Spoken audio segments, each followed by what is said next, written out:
আসসালামু আলাইকুম বন্ধুরা। আমি আজকে আপনাদেরকে দেখাবো দুবাই একটা হাইপার মার্কেটের মাছের বাজারটা।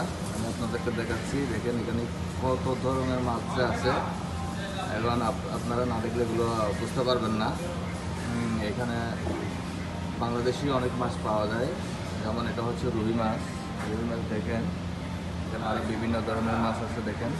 দেখেন অনেকগুলো মাছ, অনেক রকমের মাছ। এগুলোর নামও আপনারা শুনেন নাই, অনেকে জানেন না, কারণ সব ধরনের মাছগুলো বাংলাদেশে নেই। সবগুলো মাছ বাংলাদেশে নেই এগুলো। আমি আপনাদেরকে আজকে মাছের বাজারটা একটু দেখাচ্ছি। দেখেন মাছের বাজারটা দেখেন কী পরিমাণ যে মাছ রাখছে এরা।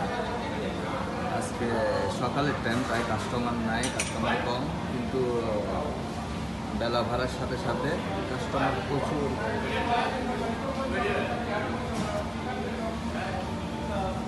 ভিডিও